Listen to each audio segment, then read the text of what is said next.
ओम अज्ञानतिमिरान्धस्य ज्ञानञ्जनशलाकया चक्षुन्मीलितं तस्मै श्रीगुरुवे नमः।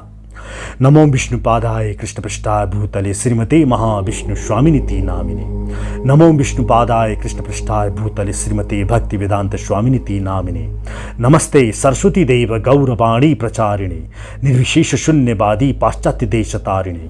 नमो महावदान्याय कृष्ण प्रेम प्रदायते कृष्णाय कृष्ण चैतन्य नाम्ने गौच नमः। नमो ब्रह्मण्य देवाय गो ब्राह्मण हिताय च जगत हिताय कृष्णाय गोविंदाय नमो नमः। चेतो दर्पण मार्जनम भवदावा अग्नि निर्वापणम श्रेयः कैरव चंद्रिका वितरणम विद्यावधु जीवनम आनंदाम बुद्धिवर्धनम प्रतिपदम पूर्णामृत आस्वादनम सर्वात्मस्न परम परम विजयते श्री कृष्ण संकीर्तनम। हरे कृष्ण कृष्ण कृष्ण हरे हरे, हरे राम राम राम हरे हरे। समस्त भगवत चरणाम अनुरागी प्रभु का चरण का समुपासक आनंद कंद सचितानंद वृंदावन चंद्र श्री कृष्ण चंद्र को चरणारविंद को मकर मिलिंद को रसिक वृंद उपस्थित भक्तहरू, सर्वप्रथम म यहाँहरू सबैको हृदयमा विराजमान रहनुभएका त्यस सर्वद्रष्टा सर्वनियन्ता सर्वेश्वर सर्वशक्तिमान सर्वदेव पूज्य सर्वदेव स्वरूप भगवान श्रीहरि श्री कृष्णको चरणमा साष्टाङ्ग दण्डवत प्रणाम गर्दछु। साथै म मेरो परम गुरुदेव विष्णुपाद परमहंस परिव्राजका आचार्य अष्टोत्तर शत अभय चरणारविन्द भक्तिवेदान्त स्वामी श्रील प्रभुपादको श्री चरणमा पनि साष्टाङ्ग दण्डवत प्रणाम गर्दछु। साथै म भगवान श्री चैतन्य महाप्रभुको श्री चरणमा पनि साष्टाङ्ग दण्डवत प्रणाम गर्दछु। साथै भगवान श्री चैतन्य महाप्रभुका षड्पार्षदहरू श्री रूप गोस्वामी श्री सनातन गोस्वामी श्री जीव गोस्वामी श्री रघुनाथ दास गोस्वामी श्री रघुनाथ भट्ट गोस्वामी र श्री गोपाल भट्ट गोस्वामीको श्री चरणमा पनि साष्टाङ्ग दण्डवत प्रणाम गर्दछु। हरि शरणम। भगवान श्री चैतन्य महाप्रभु यस भूधरातलमा आजभन्दा लगभग 550 वर्षभन्दा केही अघि यहाँ आएर भगवान श्री कृष्णको प्रेमारस बाँड्नुभयो। भगवान श्री चैतन्य महाप्रभुका षड्पार्षदहरूबाट उहाँको यो दिव्य प्रेमारस समस्त के लायक के नालायक सबैलाई यो प्रेमारस बाँडियो र यही अहिले गौडिया वैष्णव सम्प्रदाय भगवान श्री चैतन्य महाप्रभुको प्रेमारस हामी सबै मनुष्यहरूलाई उपलब्ध भएको छ। भगवान श्री चैतन्य महाप्रभुले हरे कृष्ण कृष्ण कृष्ण हरे हरे, हरे राम राम राम हरे हरे यो महामन्त्रबाट सबैलाई उद्धार गर्नको लागि आह्वान गर्नुभएको छ र सोही अनुरूप अहिले हाम्रो यस भूलोकमा भगवान श्री चैतन्य महाप्रभुको यो युग संकीर्तन सबैमाझ लोकप्रिय भएको छ। भगवान श्री चैतन्य महाप्रभुको लीलाको अध्ययनको लागि सबैभन्दा राम्रो दिव्य पुस्तक श्री चैतन्य चरितामृत रहेको छ। श्री कृष्णराज कविराज गोस्वामीद्वारा रचित यो दिव्य पुस्तक भगवान श्री चैतन्य महाप्रभुको जीवनीमा आधारित रहेको छ। यो चैतन्य महाप्रभुको यो पुस्तक आदिलीला मध्यलीला र अन्त्यलीला गरी 3टा खण्डमा विभाजित भएको छ। चैतन्य चरितामृतको मध्यलीलाको 8औं अध्यायमा भगवान श्री चैतन्य महाप्रभु र रामानन्द रायबीच वार्ता हुन्छ। भगवान श्री चैतन्य महाप्रभु दक्षिण भारतको भ्रमणको लागि जानुहुन्छ र यसरी जाँदाखेरि त्यहाँ रामानन्द रायसँग उहाँको भेट हुन्छ। अहिले यो हाम्रो सृष्टिमा अहिलेको वर्तमान कलिकालमा विभिन्न पथहरू प्रदर्शित भएका छन्, तर कुन सही पथ हो, कुन सबैभन्दा उचाइ लिएको दर्शन हो, यसको बारेमा छनौट गर्नु प्रत्येक जीवात्माको अधिकार हो र यो अधिकारको सुनिश्चितताको लागि चैतन्य महाप्रभु र रामानन्द राय बीचको त्यो मध्यलीलाको 8औं अध्यायको वार्ता अति महत्त्वपूर्ण रहेको छ। यहाँ भगवान श्री चैतन्य महाप्रभुले रामानन्द रायलाई प्रश्न गर्नुहुन्छ, हे रामानन्द राय, सबैभन्दा राम्रो मनुष्यलाई गर्नुपर्ने पथ के हो? मनुष्य कुन धर्ममा आश्रित रहे उसले परम गतिको प्राप्त गर्दछ? मनुष्यको वास्तविक लक्ष्य के हो? अनि रामानन्द रायले भन्नुहुन्छ, प्रभु, म त हजुरको वाद्यवादन हुँ। हजुरले जसरी घन्काइसिन्छ त्यसै गरी म बज्दछु। मैले के उत्तर दिउँ र? तैपनि मलाई घन्काउनु नै चाहनुहुन्छ भने म यसको बारेमा केही भन्ने प्रयास गर्छु। इच्छा हजुरको हो, जिब्रो मात्रै मेरो रहन्छ भन्दै श्री रामानन्द रायले श्रीमद् भगवत गीताको 18औं अध्यायको 45औं श्लोकको र 46औं श्लोक उद्धृत गर्दै भन्नुहुन्छ, स्वय स्वय कर्मण्यविरतः संसिद्धिं लभते नरः स्वकर्म निरतः सिद्धिं यथा विन्दति तच्छृणु यतः प्रवृत्तिर्भूतानां येन सर्वमिदं ततं स्वकर्माणा तमभ्यर्च्य सिद्धिं विन्दति मानवः। रामानन्द रायले भन्नुहुन्छ, स्वकर्म, आफ्नो स्वधर्ममा यदि व्यक्ति लक्षित रहन्छ भने त्यही नै उसको लागि परम कर्तव्य र परम धर्म हो। स्वधर्म अर्थात् व्यक्ति कसैको पिता हुन्छ, कसैको पुत्र हुन्छ, कसैको श्रीमान हुन्छ, कसैको श्रीमती हुन्छ। ऊ पक्का श्रीमान भएर धर्ममा दत्तचित्त रहनु, ऊ पक्का श्रीमती रहेर श्रीमतीको धर्म निर्वाह गर्नु, ऊ पक्का पुत्र भएर, पक्का नागरिक भएर, पक्का प्रेमी भएर, पक्का कसैको मित्र भएर उसले व्यवहार गर्नु, यो नै परम धर्म हो। ब्रह्मचर्य, गृहस्थ, वानप्रस्थ र सन्यास, यी 4 वानप्रस्थका आश्रमहरूमा ब्राह्मण, क्षेत्रीय, वैश्य र शूद्र ऊ कुनमा पर्दछ सोही अनुरूप उसले यदि आफ्नो धर्म निर्वाह गर्दछ भने त्यो नै परम धर्म हो। साथै उहाँले विष्णु पुराणको 3रो अंशको 8औं अध्यायको 9औं श्लोक पनि उद्धृत गर्दै रामानन्द रायले भन्नुहुन्छ, वर्णाश्रम आचारोता पुरुषेण परः पुमान् विष्णुर आराध्यते पन्था नानेत ततुष्कारणम्। वर्णाश्रमको विधिमा रहेर 4 वर्ण ब्राह्मण, क्षेत्रीय, वैश्य र शूद्र र 4 आश्रम ब्रह्मचर्य, गृहस्थ, वानप्रस्थ र सन्यास, यी वर्णाश्रमको पद्धतिमा रहेर विष्णुलाई केन्द्रमा राख्दै यदि ऊ अगाडि बढेर आफ्नो स्वधर्ममा पालन गर्दछ भने त्यो नै उसको अन्तिम लक्ष्य, त्यही नै पूर्ण लक्ष्य हो। यो उत्तर सुनेपछि भगवान श्री चैतन्य महाप्रभु सोच्नुहुन्छ र भन्नुहुन्छ, भन्न त तिमीले लोकाचारको धर्मको कुरा गर्यौ रामानन्द राय, तर मलाई चित्त बुझेन। यो अलि बाह्य कर्तव्य भयो।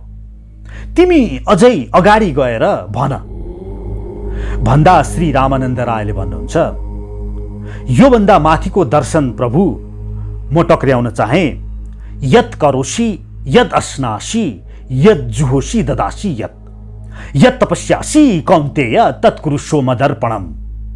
गीता 9औं अध्यायको 27औं श्लोक उद्धृत गर्दै श्री रामानन्द रायले भन्नुहुन्छ, यत् करोषि, तिमीले जे गर्दछौ, यद् अस्नासि, तिमीले जे खान्छौ, यत् जुहोषि, तिमीले जे तप गर्दछौ, जे होम गर्दछौ, ददासि यत्, त्यो भगवान श्रीहरि श्रीकृष्णमा त्यसलाई अर्पण गर। अर्थात् यहाँ निष्काम कर्मयोगको बारेमा श्री रामानन्द रायले बताउनुहुन्छ, म जे गर्दछु बस आफ्नो कर्तव्यको लागि गरौँ र फल श्रीहरिमै न्योछावर गरौँ भगवान श्री चैतन्य महाप्रभुले यसपछि भन्नुहुन्छ, रामानन्द राय, तिमीले भनेको यो कुरा पनि ठिकै छ, तर मलाई अझै चित्त बुझेन। कृपया तिमी अझै माथिको दर्शन प्रस्तुत गर। अनि रामानन्द रायले योभन्दा पनि माथिको दर्शन, उहाँ त शास्त्रको ज्ञाता हुनुहुन्थ्यो, उहाँलाई समस्त शास्त्र कण्ठस्थ थियो। अनि श्री रामानन्द रायले भन्नुहुन्छ, मन्मना भव मदभक्तो मध्याजी माम नमस्कुरु। श्रीमद् भगवत गीताको 18औं अध्यायको 65औं श्लोक, सर्वधर्मान् परित्याज्य माम एकम शरणं व्रज अहम त्वाम सर्वपापेभ्यो मोक्षयिष्यामि मा शुचः।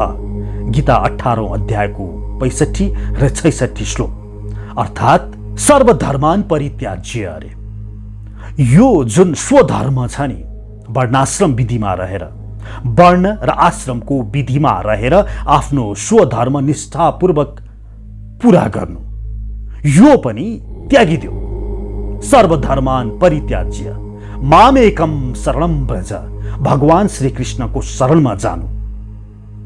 मन्मना भव मदभक्तो मध्याजी माम नमस्कुरु, मलाई नै मनमा राख, मलाई नै पूजा गर, मलाई नै नमस्कार गर।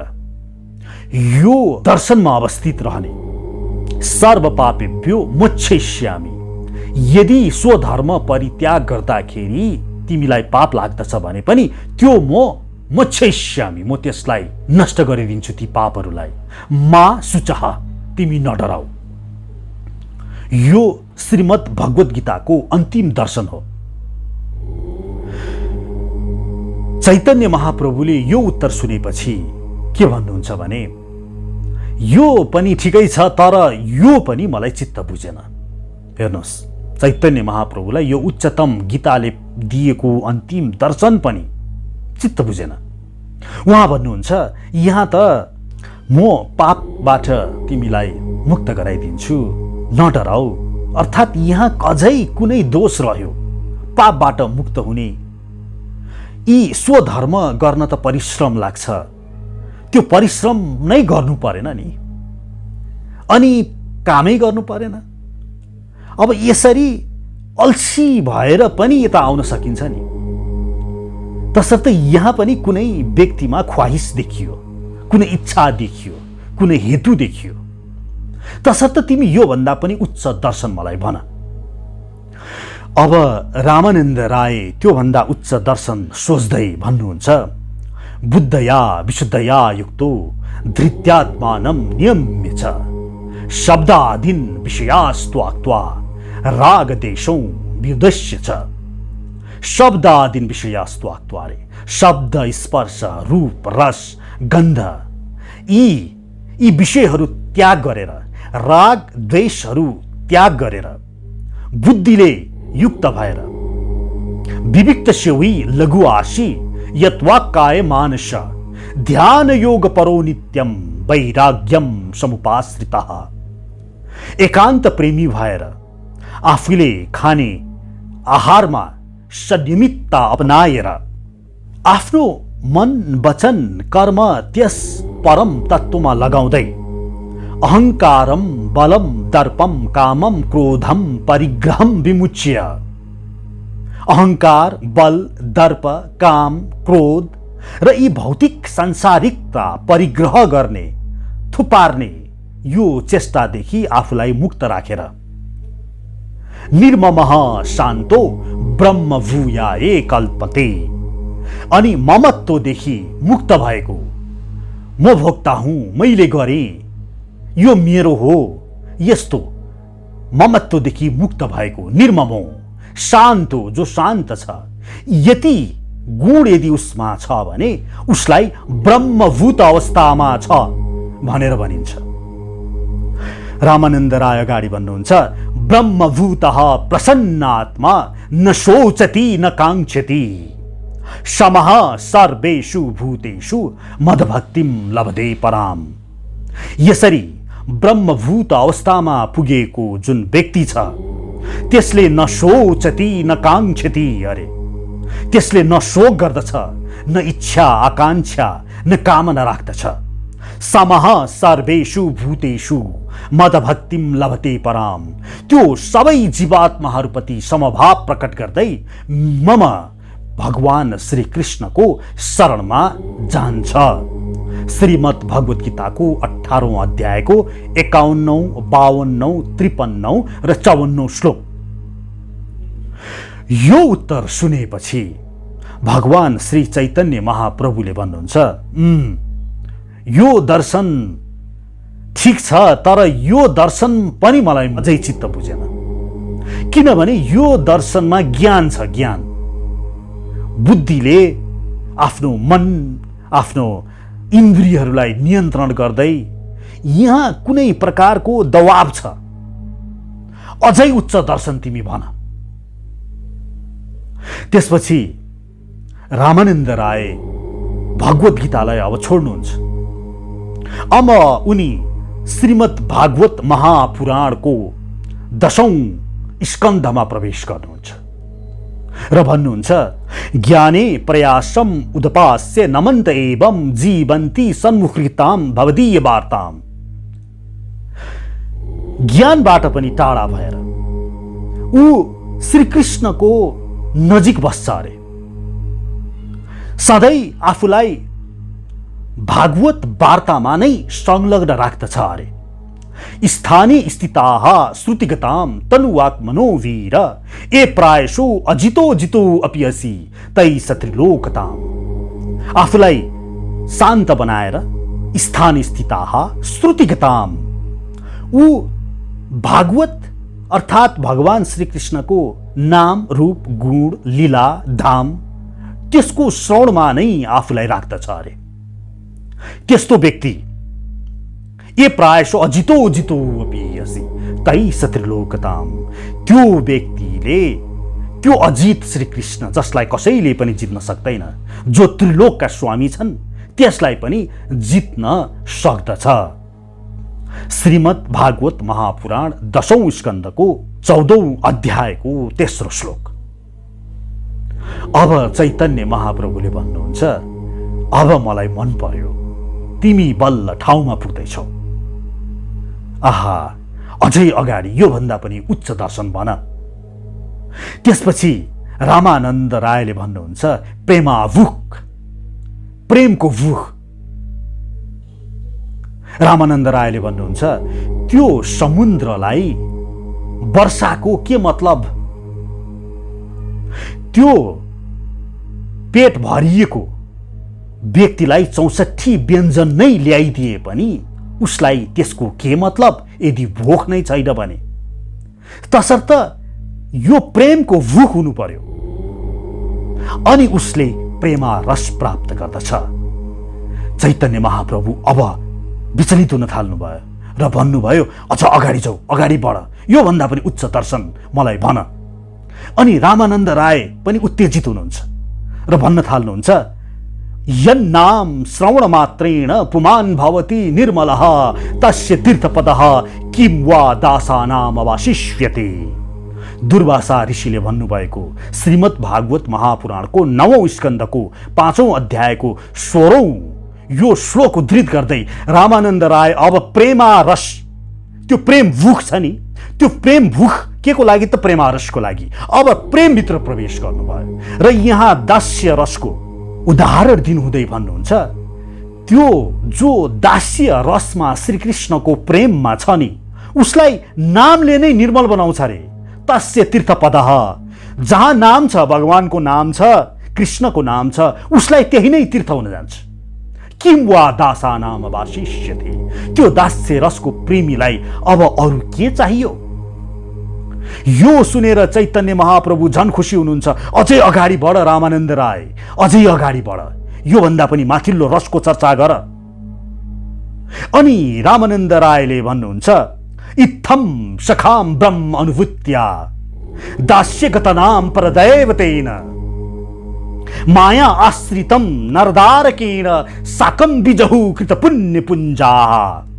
श्रीमद् भागवत महापुराणको 10औं स्कन्धको 12औं अध्यायको 11औं श्लोक। यसले के भन्छ भने, अब सख्य रसको बारेमा यहाँ टिप्पणी हुन्छ। यहाँ के भनिन्छ भने इत्थम सताम ब्रह्म सुख अनुभूत्या, जो सतोगुणमा छ उसले ब्रह्म सुख प्राप्त गर्दछ अरे। दास्यगत नाम परदैव तेन, जो दास्य रसमा छ ऊ आफ्नो इष्ट कहाँ पुग्दछ। यान्ति देवव्रता देवान् पितॄन् यान्ति पितृव्रताः भूतानि यान्ति भूतेज्य यान्ति मध्या जिनोपिमाम, गीता 9:25 भन्छ नि।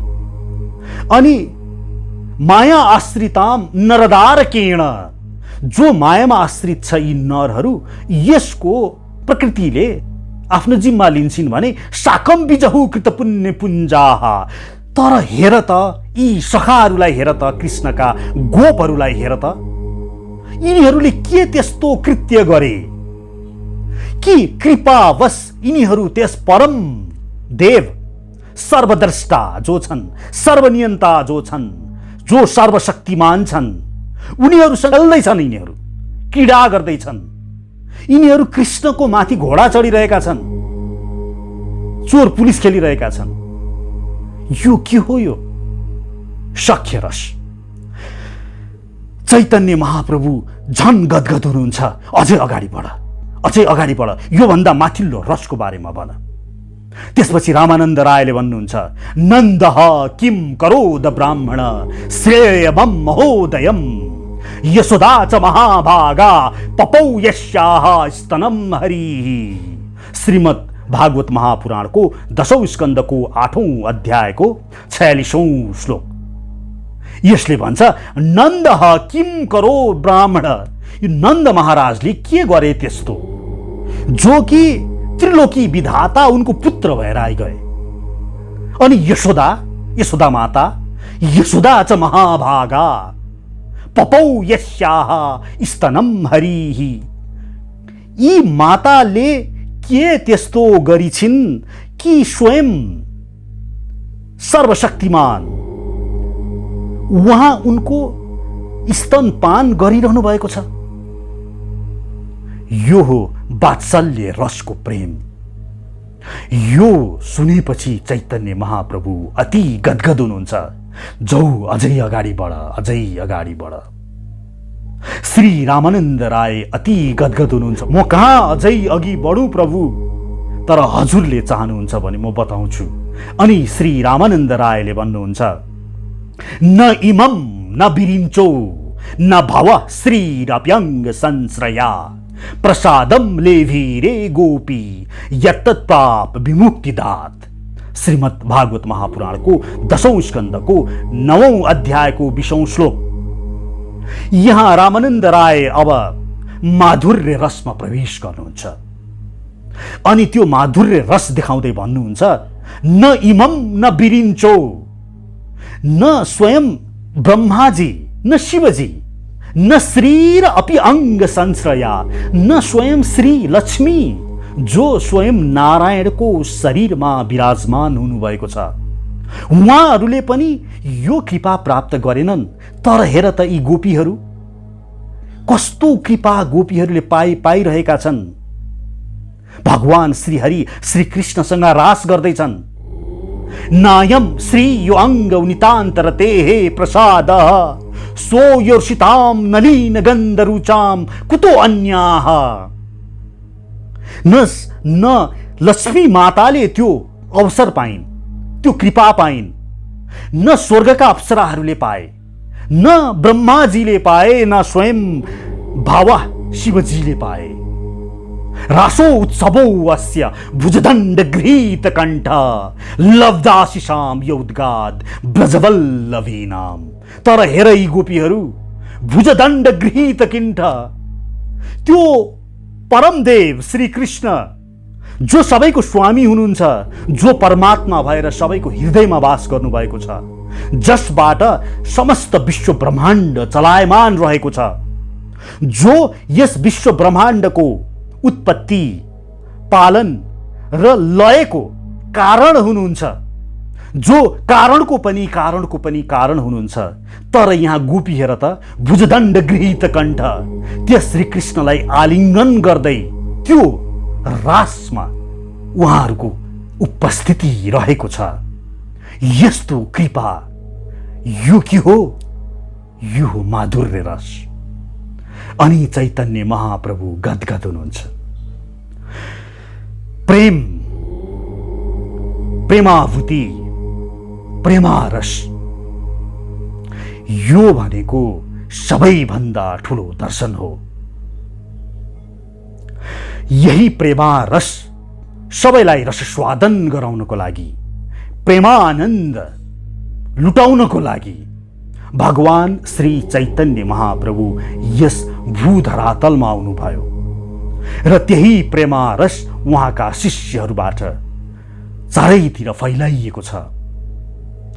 अहिले हाम्रो नेपालमा अन्तर्राष्ट्रिय कृष्ण भावनामृत सङ्घ छ। स्वामी श्रील प्रभुपाद यही श्री चैतन्य महाप्रभुको माधुर्य रससम्मको प्रेमारस, प्रेमानन्द, श्री कृष्णको भक्ति सबैमा बुझाउनको लागि, सबैमा लुटाउनको लागि, सबैलाई चखाउनको लागि अन्तर्राष्ट्रिय कृष्ण भावना भावित सङ्घ अर्थात् international society of Krishna conscious इस्कनको स्थापना स्वामी श्रील प्रभुपादबाट भयो र यसको मूल कार्यालय, नेपालको लागि मूल कार्यालय हाम्रो बुढानील कण्ठमा रहेको छ। यहाँहरू सबै गएर त्यो प्रेमारस त्यहाँ गएर प्राप्त गर्न सक्नुहुन्छ। यसको बारेमा अझ बुझ्न सक्नुहुन्छ। भगवान श्री चैतन्य महाप्रभुको यो अचिन्त्य भेदाभेद दर्शन अझ बुझेर अघि बढी भगवान श्रीहरि श्री कृष्णको प्रेमारस प्राप्त गर्ने दिशामा हामी सबै अघि बढौँ। हरे कृष्ण। श्रीमद् भगवत गीताको अध्याय 2 को 30औं श्लोक हामीले योभन्दा अघिको सत्रमा समाप्त गरेका थियौँ। अब भगवान श्रीकृष्णले दोस्रो अध्यायको 31औं श्लोकमा भन्नुहुन्छ, स्वधर्मम अपि च अव्यच्छ न विकम्पितुम अर्हसि धर्म्यात् हि उद्यात् श्रेयः अन्तत् क्षत्रियस्य न विद्यते। एउटा क्षत्रियले गर्नुपर्ने विशिष्ट कर्तव्यलाई विचार गरेर धर्मका लागि युद्ध गर्नुभन्दा राम्रो अरू कुनै कार्य छैन भन्ने कुरा तिमीले बुझ्नु पर्दछ र यस्तो कार्य गर्न तिमीले कुनै संकोच मान्नु हुँदैन। यहाँ भगवान श्रीहरि श्री कृष्णले अर्जुनलाई उहाँको कर्तव्यको बारेमा बोध गराउँदै भन्नुहुन्छ कि तिमी क्षत्रिय हौ। क्षतको अर्थ हो चोट वा क्षति। जसले क्षति वा चोटबाट मानिसलाई बचाउँछ त्यसलाई क्षत्रिय भनेर भनिन्छ। तसर्थ तिमीले यहाँ अब धर्मको लागि युद्ध गर। क्षत्रियको मूल कर्तव्य नै हुन्छ धर्मको लागि, धर्म स्थापनाको लागि युद्ध गर्नु। तिमीले यहाँ मेरा यी नाता, मेरा सङ्गीहरू छन्, मेरा गुरुहरू छन् भनेर भावनामा तिमी बहने होइन। तिमीले धर्म पालन गर्ने हो। यहाँ माया, प्रेम, आसक्ति यसको लागि तिम्रो जन्म भएको होइन। यो संसार अनित्य छ र अनित्य संसारमा जुन अनित्य वस्तुहरू छन् ती अनित्य वस्तुहरूप्रति तिमीले गर्नुपर्ने मात्र के हो? मात्र कर्तव्य निर्वाह, मात्र व्यवहार गर्नुपर्दछ। र यसको लागि भगवान श्रीकृष्णले 4 वर्ण र 4 आश्रमको विधान, जसलाई वर्णाश्रम भनेर भनिन्छ, त्यो भगवानबाट नै सृजित भएको छ। यहाँ के बुझ्नु पर्दछ भने वर्ण भनेको के हो, वर्णाश्रम भनेको के हो, जात भनेको के हो र शरीर भनेको के हो, आत्मा भनेको के हो, यसमा भेद छ। सबैभन्दा पहिला हामी यो बुझौँ कि यो शरीरमा म बस्दछु। मेरो शरीर छुट्टै हो र त्यसमा निवास गर्ने म छुट्टै हुँ। यो शरीर जुन छ, यो मनुष्यको शरीर 4 लाख प्रकारका छन् भनेर पद्म पुराणले भन्दछ। जलजा 9 लक्षाणि स्थावरा लक्ष्य विशन्ति कृमया रुद्र संख्यकः। अरे जलमा 9 लाख प्रकारका विभिन्न शरीरहरू छन्। अरे स्थावरा लक्ष्य विशन्ति 20 लाख प्रकारका वनस्पतिहरूको शरीर छ। अरे कृमया रुद्र संख्यकः कीट पतङ्गहरू 9 लाख प्रकारका छन् रे। पंक्षिणाम 10 लक्षिणाम 10 लाख प्रकारका पंक्षीका शरीरहरू छन् रे। त्रिमसला लक्षिणी पशुवः 30 लाख प्रकारका पशु शरीरहरू छन् रे। भने चतुर लक्षणी मानुष मनुष्य शरीर 4 लाख प्रकारका छन्। यो शरीर जुन छ यो 4 लाख प्रकारको छ भनेर शास्त्रले भनेको छ। हुन पनि तपाईले यसो नियालेर हेर्नुहोस् त, हाम्रो पृथ्वी लोकमा मूलतः 3 प्रकारका शरीरहरू देखिन्छ।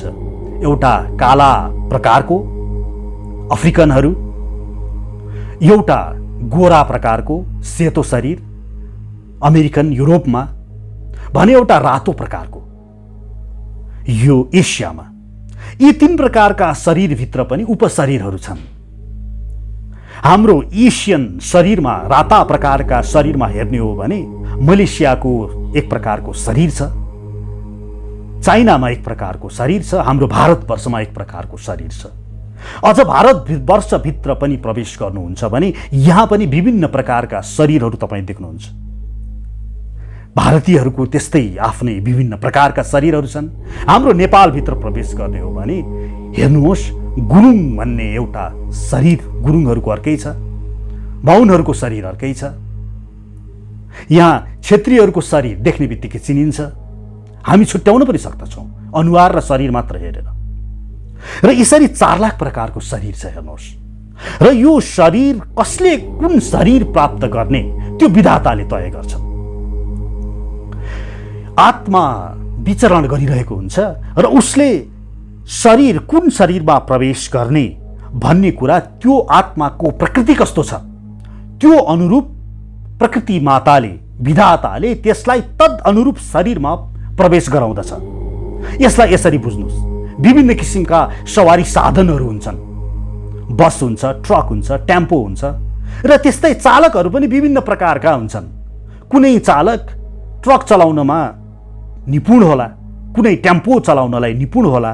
जसरी त्यो मालिकले टेम्पो चलाउन निपुण भएको चालकलाई टेम्पो नै प्रदान गर्दछ, जो ट्याक्सी चलाउन निपुण भएको चालकलाई ट्याक्सी नै प्रदान गर्दछ, त्यस्तै गरिकिन तपाईँ आत्मीय स्वरूपको तपाईँ सुरवीर हुनुहुन्छ, उदारवादी हुनुहुन्छ, तपाईँ अति भौतिकवादी हुनुहुन्छ भने त्यो गोरा शरीरको क्यारेक्टरिस्टिक हो।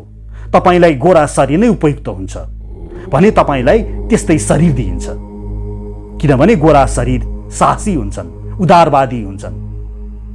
त्यस्तै गरिकिन तपाईँ यदि वैराग्यता चाहने, मोक्ष प्राप्त गर्न चाहने, ईश्वरतिर अति आसक्त हुन चाहने, तपाईलाई यो व्रतहरू निर्जला एकादशी गर्न मन पर्दछ, त्यो सामर्थ्यता तपाईलाई चाहिएको छ भने तपाईलाई बाहुनको शरीर दिइन्छ।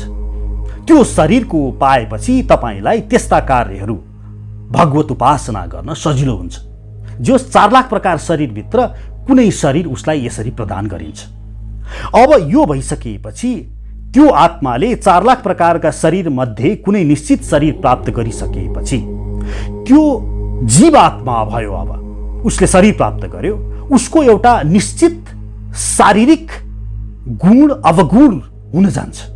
ऊ कुनै कार्यमा दक्ष हुन्छ, कुनै कार्यमा अदक्ष हुन्छ र यसरी त्यो शरीरको एउटा झुण्डलाई, समूहलाई जात नस्ल भनेर भनिन्छ। हेर्नुहोस्, यो जात र नस्ल नै हुँदैन, जातै हुँदैन भनेर जुन आजकल झ्याली पिटिन्छ, यो भनेको मानिसहरूलाई झुटै बोलेर भए पनि, असत्य नै बोलेर भए पनि मधुर रस चखाइदिने एउटा तरिका मात्रै हो।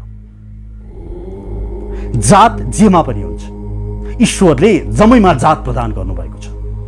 चामलमा पनि पोखरेली भन्ने चामल हुन्छ, पोखरेली मसिनो भन्ने हुन्छ, बासमती भन्ने चामल हुन्छ। तपाईले कुकुरमा हेर्नुभयो भने 400 भन्दा बढी जातहरू पत्ता लागिसकेको छ।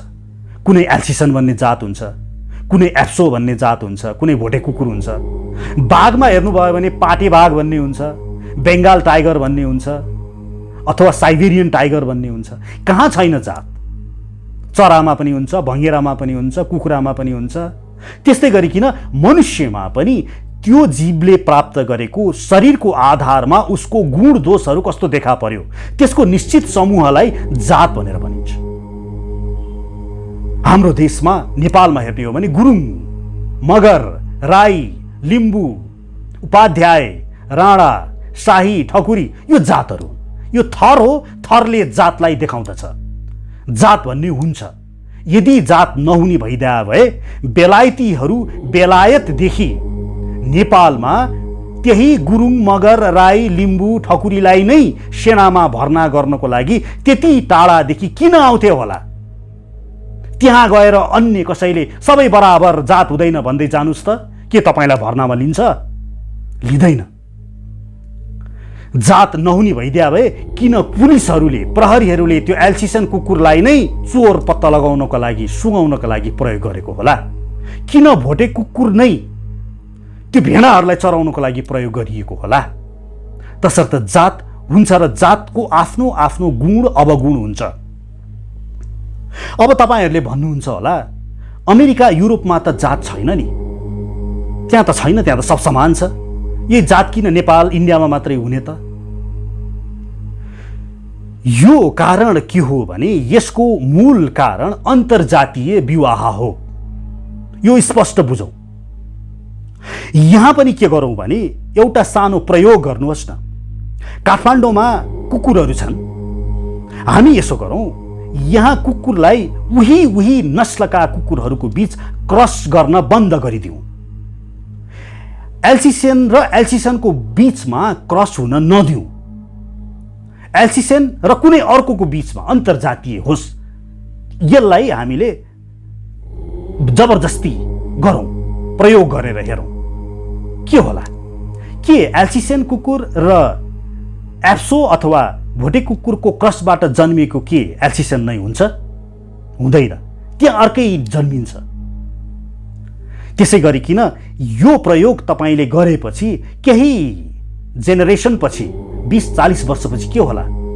त्यहाँ एल्सिसन भन्ने कुनै जात रहने छैन तपाईँको सहरमा, त्यहाँ कुनै भोटे भन्ने जात रहने छैन। यो अन्तर्जातीय क्रसले गर्दाखेरि यी सबै नस्लहरू नष्ट हुनेछन्। अर्थात् कुनै एकमा नस्लमा भएको जिन्स अर्को नस्लमा छरफुस्टिन जान्छ। हेर्नुहोस्, र यसरी नस्ल सखाप हुन्छ। यही भएको छ अमेरिका, युरोपमा।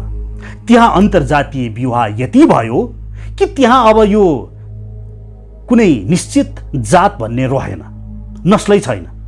तर हाम्रा पुर्खाहरूको गौरवान्वित इतिहासले गर्दाखेरि धन्यवाद छ हाम्रा पुर्खाहरूलाई कि उहाँहरूले आफ्नो जातलाई कमसेकम बचाएर राखेका छन्। त्यसैले म गुरुङ हुँ भनेर तपाईँले भन्न सक्नुहुन्छ सगौरव, म ठकुरी हुँ, म उपाध्याय हुँ भनेर तपाईँले आफ्नो नस्लको बारेमा बखान गर्न सक्नुहुन्छ सगौरव।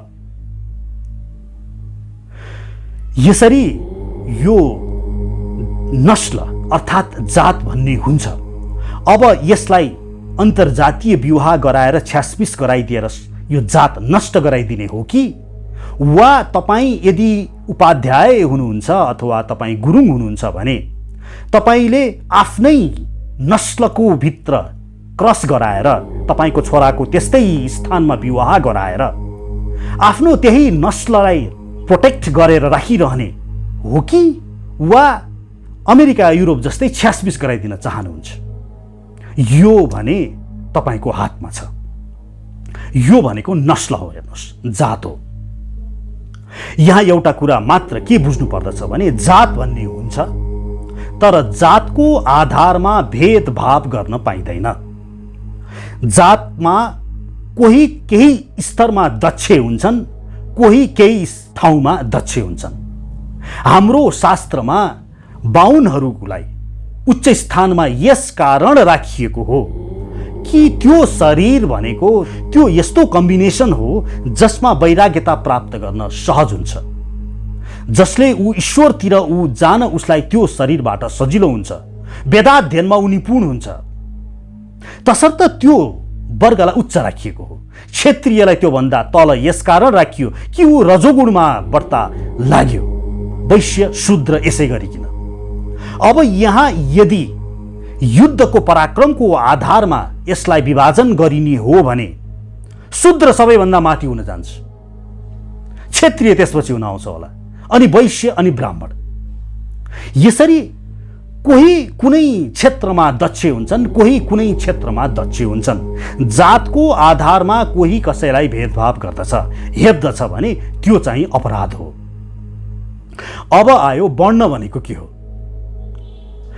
वर्ण भनेको त्यो निश्चित शरीर प्राप्त गरेको जीवात्मा जब त्यसले कुन गुणसँग त्यसले लसपस गर्दछ। सृष्टिमा 3वटा गुण हुन्छ, हेर्नुहोस्, सतो, रजो र तमो। र यदि त्यस जीवात्माले चाहे जुनसुकै नस्लको होस्, चाहे गुरुङ होस्, चाहे नेवार होस्, चाहे ठकुरी होस्, चाहे बाहुन शरीरको होस्, अथवा चाहे अमेरिकन होस्, अथवा चाहे अफ्रिकन होस्, जुनसुकै शरीरको रहे तापनि यदि त्यस जीवात्माले सतो गुणसँग धेरै खेल्दछ आफ्नो जीवनकालमा पूर्व जन्मदेखि लिएर, यसरी सतो गुणमुखी भएको त्यो जुन जीवात्मा छ त्यसलाई ब्राह्मण भनेर भनिन्छ। क्षत्रिय भनेको त्यो नस्ल प्राप्त जीवात्माले, त्यो शरीर प्राप्त जीवात्माले यदि रजोगुणसँग धेरै खेल्यो भने त्यसलाई क्षत्रिय भनेर भनिन्छ। यदि त्यसले रजो र तमो गुण मिश्रितसँग धेरै लसपस गर्यो आफ्नो जीवनकालमा भने त्यसलाई वैश्य भनिन्छ। भने यदि त्यस जीवात्माले तमो गुणसँग धेरै लसपस गर्यो भने त्यो जीवात्मालाई शूद्र भनेर भनिन्छ। यसरी ब्राह्मण, क्षत्रिय, वैश्य र शूद्र भनेको 4 वर्ण हुन्। भगवान श्रीकृष्णले गीताको 4औं अध्यायको 13औं श्लोकमा चतुर्वण्यम मया सृष्टिम गुण कर्म विभागशः भनेर भन्नुभएको छ। 4वटा वर्ण मया सृष्टिम भन्नुभएको छ, मेरो सृष्टिमा। फेरि भन्न चाहे 4 वर्ण छन् मेरो सृष्टिमा। सृष्टि भनेको नेपाल मात्रै होइन, सृष्टि भनेको अमेरिका पनि हो, युरोप पनि हो, सृष्टि भनेको चाइना पनि हो। र यी सबै क्षेत्रमा, चाहे अमेरिका होस्, चाहे रसिया होस्, जहाँ पनि चाहे जुन नस्लको होस्, त्यसले यदि सतोगुणसँग लसपस गरेको छ भने त्यसलाई ब्राह्मण भनेर बुझ्नुहोस्। त्यसले रजोगुणसँग लसपस गरेको छ भने त्यसलाई क्षत्रिय भनेर बुझ्नुहोस्। त्यसले रजो र तमो मिश्रित गुणसँग लसपस गरेको छ, त्यस्तो किसिमको उसको अन्तर्हृदय छ। सतो, रजो, तमो त्रय गुणमै यस प्रकृतिमा रजो र तमो गुणको भाव अत्यधिक छ भने त्यसलाई वैश्य मान्नुहोस्। भने तमो गुण भाव अत्यधिक छ भने त्यसलाई शूद्र भनेर मान्नुहोस्। अब यसो गरेपछि के हुन्छ? यसो गर्ने बित्तिकै के हुन्छ भने यदि त्यो जीवात्माले चाहे जोसुकै होस्, चाहे जुनसुकै नस्लको होस्, चाहे जुनसुकै थरको होस्, चाहे अमेरिकन होस्, यदि त्यसले सतो गुणसँग लसपस गर्दछ, गर्ने बित्तिकै त्यसमा अटोमेटिकल्ली स्वतः यस्ता गुणहरू आउँदछ भनेर भगवान श्रीकृष्णले गीताको 18औं अध्यायको 42औं श्लोकमा भन्नुहुन्छ। समो दमस तपः शौचम शान्ति आर्जवम एव च ज्ञानम विज्ञानम आस्तिक्यम ब्रह्म कर्म स्वभावजम। ब्राह्मणहरूको गुण हेर्नुहोस्। यदि तपाईले, चाहे तपाईँ जुनसुकै थरको होस्, जुनसुकै नस्लको होस्, यदि तपाईले सतो गुणसँग बढ्ता लतपत गर्नुभयो, सतो गुणमै हुनुभयो भने तपाईमा समो भन्ने गुण आउँदछ अरे। त्यो प्रस्फुटित हुन जान्छ तपाईमा आपसे आप। समो भनेको आफ्नो मनलाई नियन्त्रण गर्न सक्ने सामर्थ्यता। दम भनेको आफ्नो इन्द्रियलाई दमन गर्न सक्ने। यो इन्द्रियले त के माग्छ, यता जाउँ भन्छ, उता जाउँ भन्छ, चुप्लाग त इन्द्रिय, त आँखा चुप्लाग, त कान बढ्दा नकरा, यो भन्न सक्ने सामर्थ्यता, यो जिब्रो त चुप्लाग भनेर भन्न सक्ने सामर्थ्यता तपाईले प्राप्त गर्नुहुन्छ। शौचम भनेको शुद्धता, शान्ति आर्जवम, शान्ति भनेको शान्तिमयता, आर्जवम भनेको सरलता, ज्ञानम विज्ञानम आस्तिक्यम, तपाईँ ज्ञानी हुनुहुनेछ। त्यसपछि तपाईँ विज्ञान, ज्ञान, तपाईको वेद अध्ययन गर्न सक्ने शक्ति तपाईमा स्वतः बढोत्तरी भएर जानेछ। यो भनेको ब्राह्मणहरूको शक्ति हो, ब्रह्म कर्म स्वभावजम। अनि यदि तपाईले रजोगुणसँग धेरै लसपस गर्नुभयो, सतो रजो तमो त्रिगुणमयी यस विश्व ब्रह्माण्डको रजोगुण तपाईँमा बढ्ता हावी भयो भने तपाईँको आफै प्रस्फुटित भएर आउने के गुणहरू हुन् त भन्दा गीताको 18औं अध्यायको 43औं श्लोकमा भन्नुहुन्छ भगवान श्रीकृष्णले शौर्य तेजो धृतिर दाच्यम युद्ध चप्य पलायनम। शौर्य तेज, धृतिर भनेको धैर्य गर्न सक्ने सामर्थ्यता, दाक्ष्यम भनेको उद्यमशीलता, युद्ध चप्य पलायनम तपाईलाई राष्ट्र प्रेम जागेर आउँदछ। अनि राष्ट्रमाथि कसैले घात गर्न लागे भने तपाई त्यसको लागि आफ्नो ज्यान दिन तयार हुन सक्नुहुने तपाईको त्यस्तो भावना तपाईमा आउँदछ। युद्ध चप्य पलायनम, युद्ध गर्न सधैँ तम्सिरहने, धर्म युद्ध गर्न,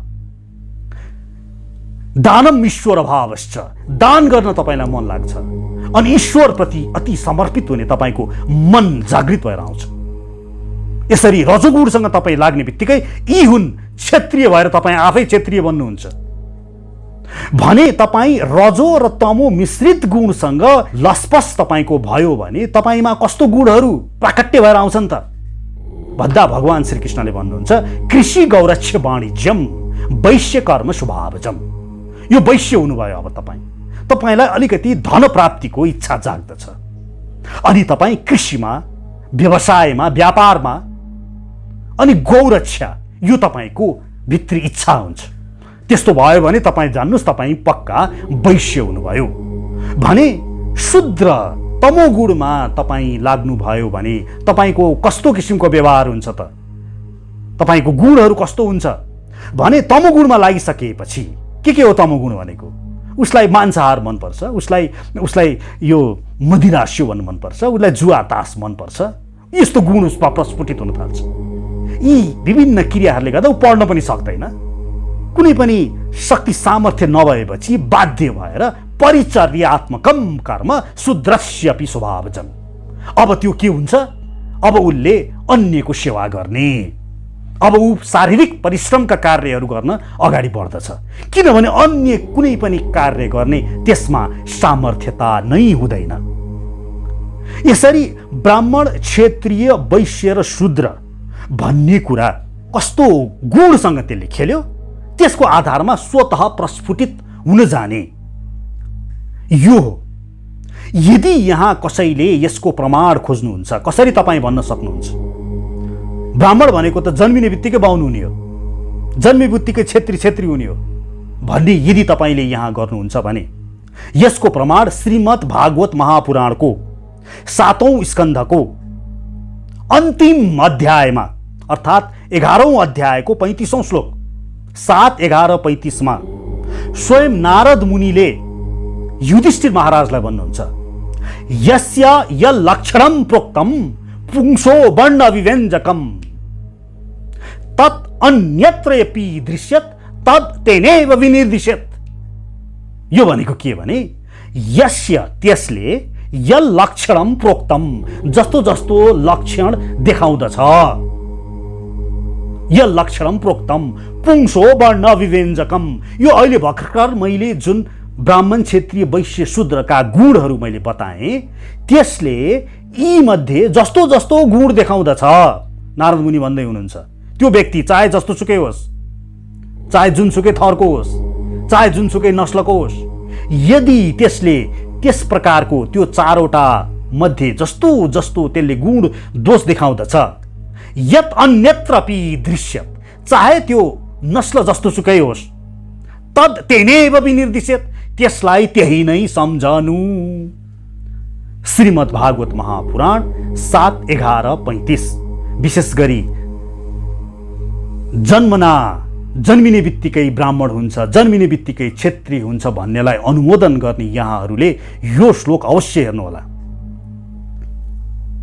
हाम्रो हिन्दू धर्मबाट पलायन भएर जाने कारण, क्रिश्चियन भएर जाने कारण, यो मूल कारण शास्त्रले दिएको ब्राह्मण, क्षत्रिय, वैश्य, शूद्र यसको मूल परिभाषाबाट विचलित भएर गई थरको आधारमा चाहे आफ्नो व्यवहार जस्तो सुकै होस्, शास्त्रले त के भन्छ तपाईँ ब्राह्मण, क्षत्रिय, वैश्य, शूद्र को हो भनेर थाहा पाउनु मन छ भने यसो आँखा चिम्लेर नियालेर आफूले आफूलाई हेर्नुहोस्।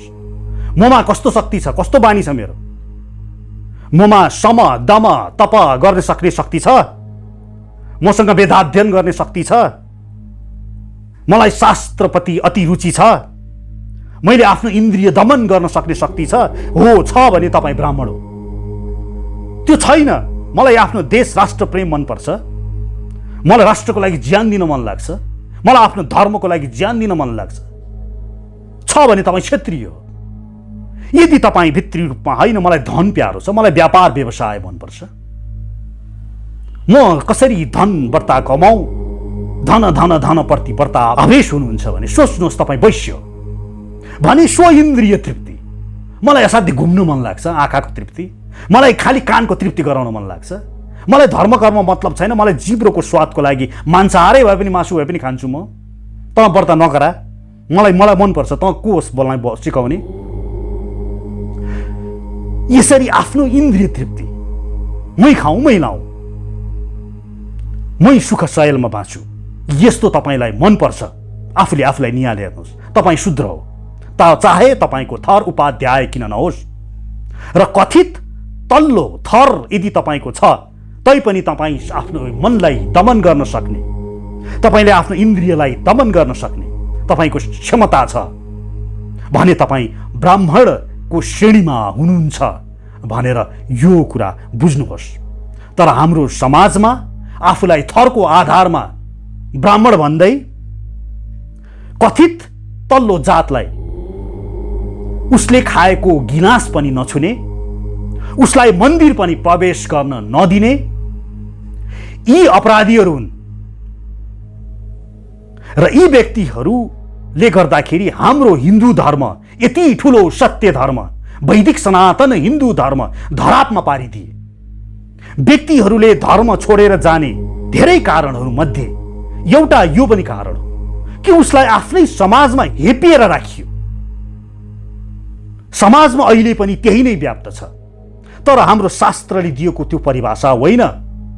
शास्त्रमा त मनुष्यलाई हेप्ने, अन्य मनुष्यलाई तल देख्ने त्यो स्वयं शूद्र भइगयो, अन्य व्यक्तिलाई छुवाछुत गर्ने, त्यो गर्ने र हेच्याउने त्यो व्यक्ति शूद्र हो। फेरि तपाईँले प्रश्न गर्नु होला, त्यसो भए तपाईँ अर्को नस्लको व्यक्तिसँग विवाह गरेर देखाइदिनुहोस् न त। फेरि यहाँ चाहिँ अर्को कुरो आउँछ, यो नस्लको कुरो आउँछ। म क्षत्रिय हुँ भने म मेरो आफ्नो नस्ललाई म प्रोटेक्ट गरेर राख्न चाहन्छु, त्यसैले म क्षत्रियलाई नै सकभर रुचाउँछु। कोही ब्राह्मण होला, उसले आफ्नो ब्राह्मणत्वलाई बचाउन चाहन्छ, उसले ब्राह्मण नै विवाह गर्न चाहन्छ। कोही गुरुङ होला, उसले आफ्नो गुरुङपनलाई बचाउन चाहन्छ, उसको आफ्नो वीरता, गुरुङ भन्ने बित्तिकै वीरता, मगर, राई, लिम्बू, ठकुरी उहाँहरूले आफ्नो त्यो बचाउन चाहनुहुन्छ भने उनीहरूले आफ्नै नस्ल खोज्छन्। अब यसमा आएर अन्य जातलाई विवाह गरेन भनेर हेपेको भनेर बुझ्नु भएन, यो त्यही हो, तेरे गर्ने नै त्यही हो।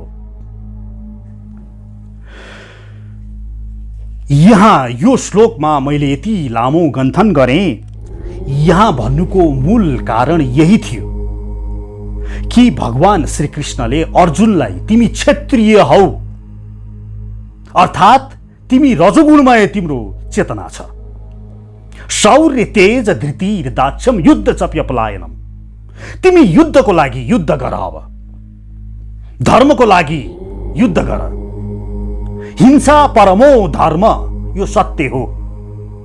तर शास्त्रले भन्छ धर्म हिंसा तथैव च, धर्म रक्षाको लागि यदि हिंसा गर्नु पर्यो भने पनि, दुष्टहरूको नाश गर्नु पर्यो भने पनि त्यो तिनीहरूको नाश गरिनु पर्दछ भनेर शास्त्रले भन्छ। हरे कृष्ण, हाम्रो समय भइसकेछ, आज एउटा मात्रै श्लोक भयो, तर यसले हाम्रो समाजलाई चिर्ने धेरै कुरा आज मैले यहाँहरू समक्ष पोख्ने मौका पाएको छु। यहाँहरूलाई यसमा पक्कै पनि प्रश्नहरू होला, कृपया आफ्नो प्रश्नहरू छ भने यहाँहरूले दिन सक्नुहुन्छ। हरे कृष्ण।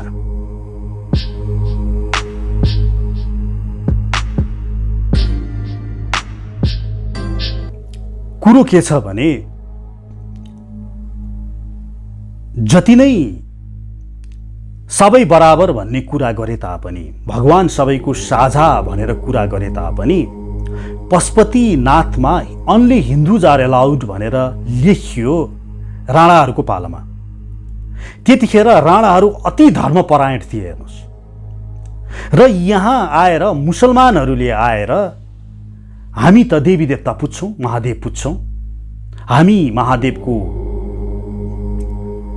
शिवलिङ्ग अथवा कृष्णको मूर्ति अथवा देवी देवताको मूर्ति पूजन गर्छौँ हामी।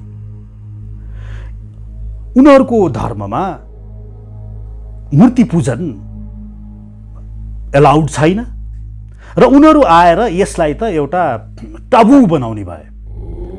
त्यहाँ मन्दिरभित्र प्रवेश गरेर हामीले त लासलाई जलाउँछौँ, अनि त्यो लास जलाएको भिडियो खिचेर आफ्नो देशमा लगेर ल हेर त जलाएको। अब उनीहरू बच्चैदेखि गाडेको देखेका छन्, अनि हिन्दूहरूले जलाएको देखेर ओहो कति निर्दयी रहेछन् यिनीहरू त भन्ने किसिमको उनीहरूमा भाव जागृत गराइदिने। मन्दिरमा पुजेको देखेर ओहो यिनीहरू चाहिँ नि, किनभने उनीहरूलाई आस्था छैन। आस्था भए पो हुन्थ्यो त, हामीलाई जलाउनमै आस्था छ। हामीलाई तपाईको यो मृत व्यक्तिको शरीर पुर्छौँ भने पनि हामी मान्दैनौँ।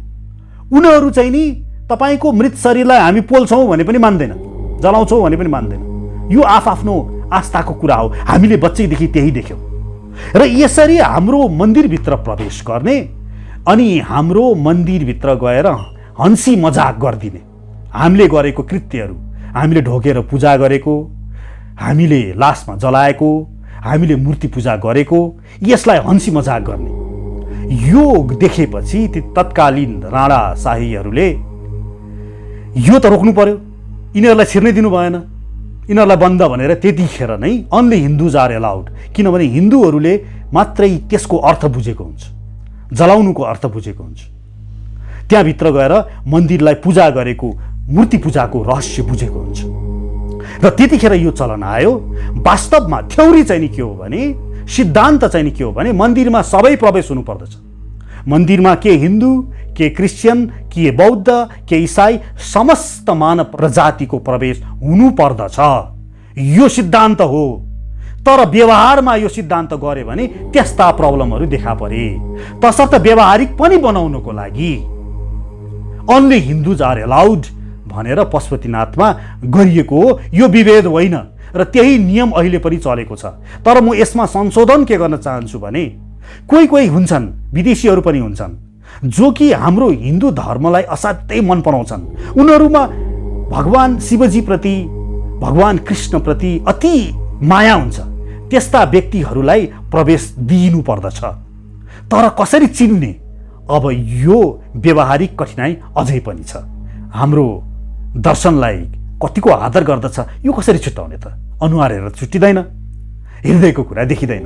तसर्थ हिन्दुज आर एलाउड जुन लेखियो, यसको मूल कारण सैद्धान्तिक नभएर व्यवहारिक कारणहरू हुन्।